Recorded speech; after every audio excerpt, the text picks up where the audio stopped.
பிப்ரவரி 28, 1985 வருது. நீங்க இன்னைக்கு அவர் சொல்றாங்களே இங்கிலீஷ்ல பேர் தான் மாறி இருக்கு, இன்ஹெரிட்டன்ஸ் டாக்ஸ். அதுக்கு இந்த நாட்டில் சட்டத்தின் பேர் எஸ்டேட் டியூட்டின் பேர்.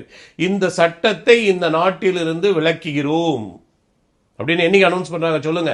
85 சொல்றீங்க, ராஜீவ் காந்தி அவர்களுடைய ஆட்சி காலத்துல. ராஜீவ் காந்தி ஆட்சியில விளக்குகிறோம் அப்படின்னு சொல்றாங்க. என்னைக்கு சொல்றாங்க அதை தெரிஞ்சுக்கங்க. என்னைக்கு சொல்றாங்க? 1985 வருஷம். திருப்பி சொல்றேன், காரணம் இருக்கு.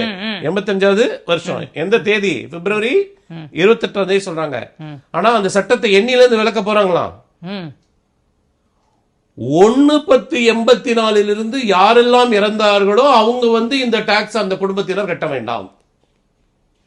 எண்ணில இருந்து சட்டம் வருவது பிப்ரவரி 28, 85. ஆனா செத்து போனது என்னைக்கு? முன்தேதிட்டு போயிடுச்சு. 1/10/1984. 1/10/1984. 1ஆம் தேதி அக்டோபர் 1984.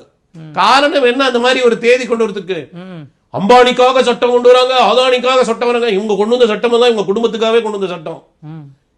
அப்படி கொண்டு வந்ததுக்கு காரணம் இந்திரா காந்தி அம்மையார் 31/10/1984 அன்று கொல்லப்பட்டார்கள். கொடூரமான முறையில் கொல்லப்பட்டார்கள். வருந்தத்தக்க ஒன்று.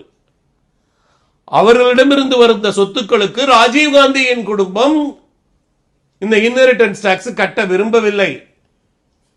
ராஜீவ் காந்தி கட்ட விரும்பவில்லை. ராகுல் காந்தியின் தகப்பனார் கட்ட விரும்பவில்லை.